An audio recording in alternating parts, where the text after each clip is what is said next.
be a week. Kris and I are on our way officially to our vacation. We're going to New Mexico, up into the mountains, hoping to get some good hiking in, and gonna visit this place called White Sands, which I've never been to, but he has, and he wants to take me there. But you know, I wanted to show y'all this video to not only take y'all with me and show y'all some sights, but to show you guys that you can remain on your lifestyle even when you're on vacation. And I'm going to show y'all how we do that, the foods we're going to eat. All right, let's get to it.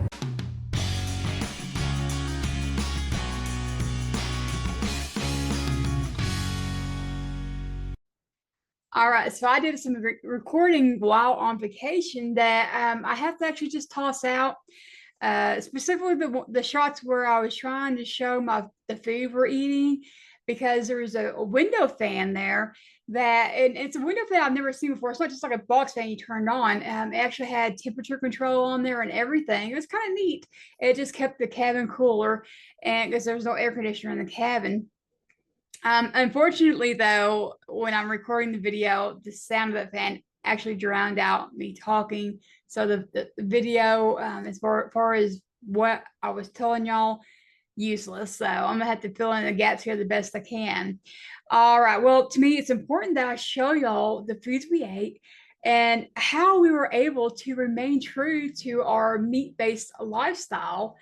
And because our diseases, they don't take a break. I've said it before, they don't take a break, they don't take a vacation just because it's a holiday or you're on vacation. It's not like, oh well, hey, my diabetes don't go, oh well, you're on vacation, go ahead and have that cake and that pie and that candy, and insert whatever food you might want to have because it's vacation. I'll take a vacation too. No, if I eat that stuff, it's going to rear its ugly head. And so I need to remain true to my lifestyle, because my health is more important than that piece of cake or that whatever it is that you might be tempted by.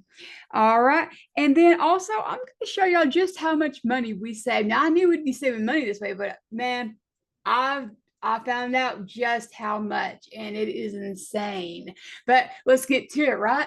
So one of my videos I had to toss out was me actually showing y'all by my cooler behind my car what I pre-cooked to bring with us. And so I had cooked up 6 pounds of hamburger meat.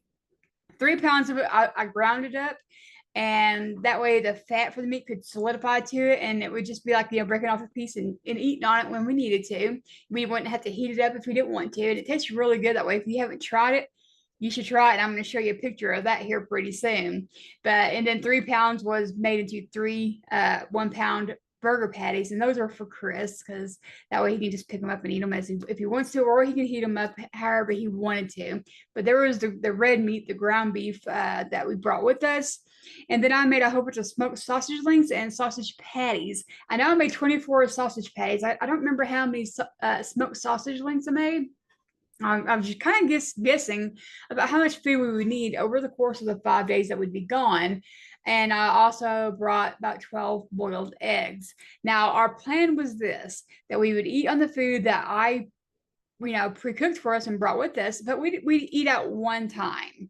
Okay, so this saved us from having to figure out what we was going to eat every day, where we was going to eat every day. And we didn't have to worry about, well, are they cooking it with seed oils, or is there hidden sugar in there somewhere? These we knew was good for us. And the smoked sausage and the sausage patties, they were pretty clean. It was as clean as you're going to get with that kind of food.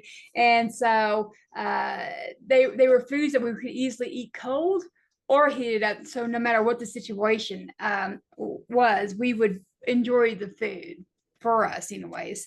All right, well, let's take a look at our first day there and what I ate. So you guys who have watched my previous videos, y'all know that I was doing I am still doing a 100 push-up a day challenge, thanks to the Iron Sharpens Iron Facebook group. And, I stayed true to that even during my vacation, because again, my health doesn't take a back seat just because I'm on vacation, right? Okay, so today, what we're looking at here is what I've ate. And just keep in mind that we have already took a hike for that day. I did my 100 push-ups already, and it's late in the afternoon, and we are really hungry now. So here's the plate that I had. As you can see, it's got ground beef, some sausage patties, and some smoked sausages on it. Now, on that plate right there, it's heated up, but the piece I'm showing you in my hand is a piece I saved to not heat up. So I can actually show y'all what it looks like with the fat solidified to it. And you can just pop that in your mouth and it tastes really good. Again, if y'all haven't tried that, you should try it, and you may find that you enjoy it yourself. Now, I will say this before I hike. There is a poster on our cabin wall, and I wanted to show this to y'all. It's just bear country, guys, and we're up in the mountains. And here's some tips they give you. And what struck me the most is the very last one, where it says, "If you are attacked, fight back aggressively." And I was like, "Well, Lord, I know I eat meat based, but I don't think I'm able to fight a bear, so I hope we don't come across the bear." That was a big concern, because I've always heard the tale of, if you see a bear, play dead. Well, this one is not telling you to do that. It's telling you if you're attacked, you fight back. And I'm like, in my head, I'm like, picturing me punching a bear, and I'm like, oh, this is not good. So I just had to pray the entire time that we didn't come across a bear, because I don't think that I would have won that fight. Anyways, I thought that was interesting. I wanted to show y'all some of our hike today. I didn't record too much of it, but I just wanted to show y'all some of the things that we saw just briefly. This trail, you can see along the path, they've got it boarded wood, planks of wood. I don't know what you call them, but anyways, it's lined so that you can easily see the path. Nobody can get lost. And this trail ended up being 14 miles long. We did not do the entire 14-mile hike. We're not quite that fit yet, but we definitely did a few miles of it. And I'll tell you what, a few years ago, we went to Red River, which is in the mountains area of northern New Mexico. But a few years ago, I was in really bad shape. I didn't really quite know just how bad shape I was in, but I was in bad shape. And we didn't do a whole lot of outdoors activities that we could have done. We just enjoyed the cabin and the fresh air. And I felt bad that I felt like, because of my bad shape, that our trip there was kind of not as good as it could have been. But I wasn't going to let that happen on this trip. And I'm glad that I'm in such better shape now, thanks to my lifestyle change.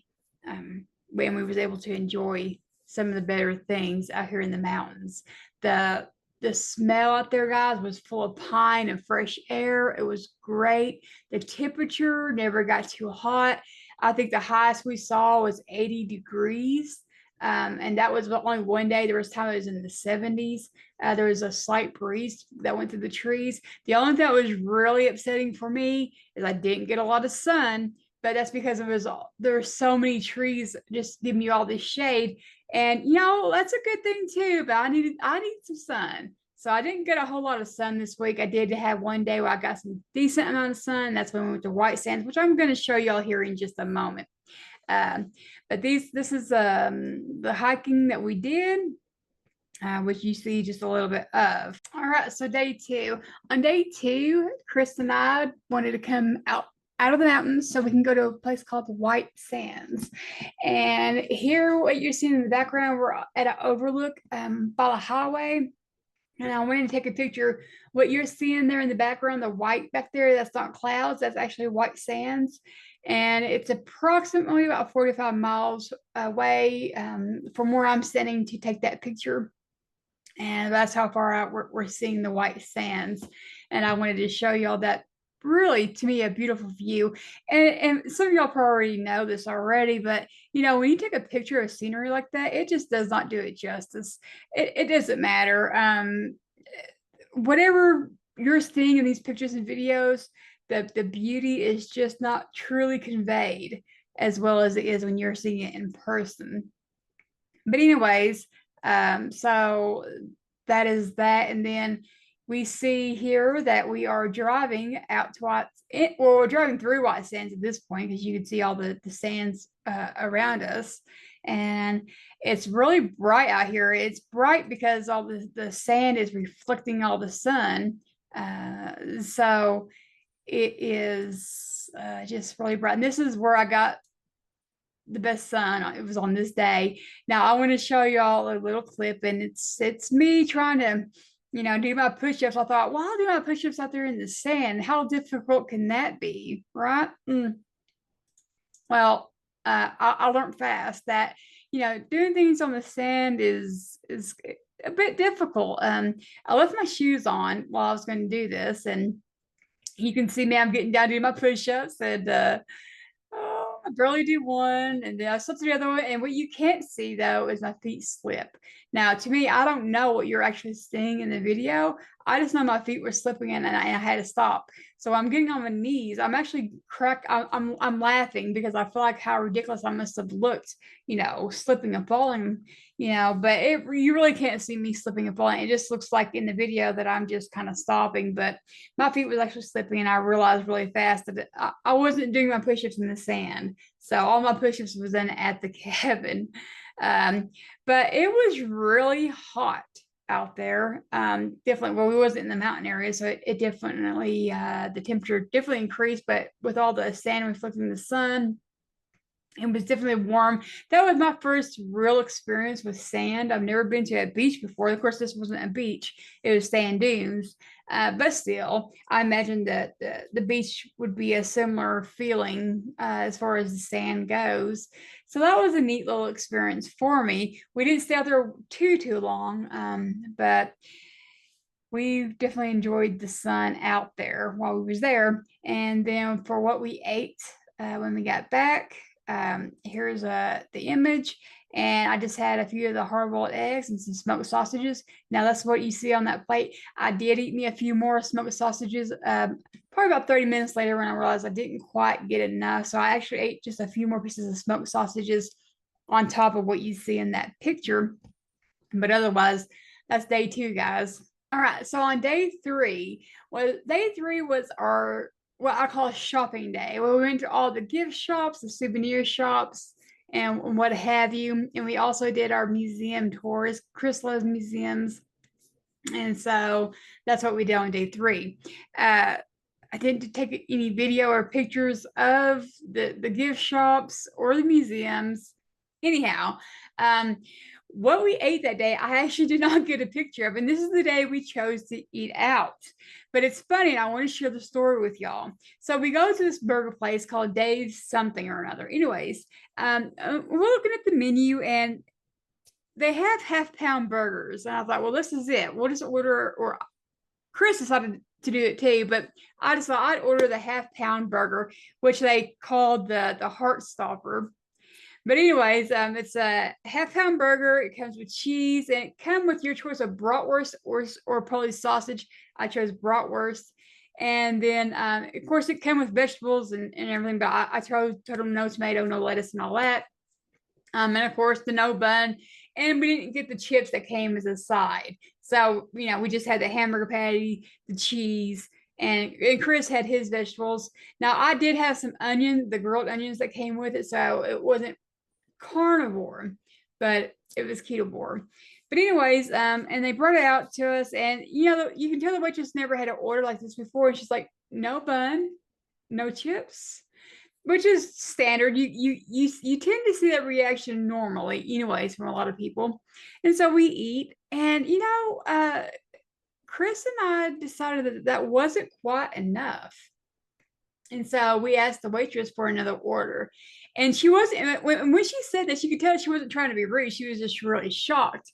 She was like, y'all want another order? Like, each of y'all getting a half-pound order? We was like, yeah. She goes back and tells the cook, and we can hear the cook from the kitchen goes, they want a whole nother order? Nothing makes you feel like a pig more than that, right? But it was kind of funny. We knew that they didn't understand that, we only ate 1 meal a day. And in scheme of things, when you think about it, that's only a pound of meat with some cheese. And so it's really not as whole lot when you're eating only 1 meal a day as it sounds like, but to them, that was something new to them. They wasn't used to that. So it was really funny. Kris and I got a good laugh out about that. But what I didn't laugh about was what we paid for that pound of meat. Now you go to the store and you get a pound of meat, you're paying what, $5, $6, $7 a pound, depending on the quality, where you're at, et cetera, right? For a pound of meat. So you figure we both had 2 orders of half-pound burgers. That means we basically consumed together 2 pounds of meat with some cheese and, you know, what have you. But we go to the register and we paid $70 for 2 pounds of meat. I'm going to let that sink in for a second. I'm still a little like annoyed by that. $70 for 2 pounds of meat. Now, the beef in that was super good and it tasted great, but it was not $70 quality. 2 pounds of ground beef is never going to be $70 worth to me. You know, and then of course we tipped her too, so it was even beyond that. The $70 was without the tip. Okay. And so, you know, when you think about that, so the food that I pre-cooked and brought, I brought 6 pounds of ground beef, which equates to somewhere between $15 to $20 there. Then there was 3 packs of smoked sausages, and the packs were pretty big. It's probably about that wide. It had a big old circle ring, but they were like $11 for each one. So 11 times 3 is 33. So that's about $53. And then the box of breakfast sausage patties was $11. So $44 plus $20, that's $66 for all that food that we ate over the course of the other days, right? And we also had some left over we brought back home with us and ate that Thursday as well. But you know, $66 for several days of eating for both of us versus $70 for just one day. Now, if we had ate out every single day, every time we ate, that'd be what, $70 every time. So $70 times 4, you know, whatever that is. I didn't even do the math on that. So we cut the cost in half, virtually doing this. So not only do we know that we ate very healthily, but we saved a lot of money in doing so as well. So I'm glad I was able to show y'all how we ate throughout this week. And I'm seem to be missing a picture. I don't know. It's probably on my phone. I took so much pictures and video that it's probably lost in there. I just didn't see it when I was uploading it to my computer for this video. But my other day there, I just had a big old plate of the ground hamburger meat with the solidified fat on it. I was going to show you all that, but I don't have that picture, I guess. And also when we go on trips, I always make sure I get me a new coffee cup. And so this is the coffee cup I got. It's White Sands National Park. I love it. It's got that sandy look to it. Got me a little bit of coffee in here still, but I thought it was pretty. I was very particular about the coffee cup I get because, look, some of these people are pretty proud of their coffee cups. They wanted $30 for just a basic plain coffee cup, and I was like, no. I'm a bit of a penny pincher. But anyways, that's our vacation. This video is probably a lot longer than I intended it to be, but I hope y'all enjoy that and maybe give y'all a few ideas of what y'all could do when y'all go on vacation, and maybe some cost saving things as well. I also thought, man, I could have brought some chuck roast. I love cold chuck roast, and that would have been a healthier option than the smoked sausages. Oh well, next time, right? Well, my friends, it's been a pleasure, and I'll see y'all in the next video. Bye-bye.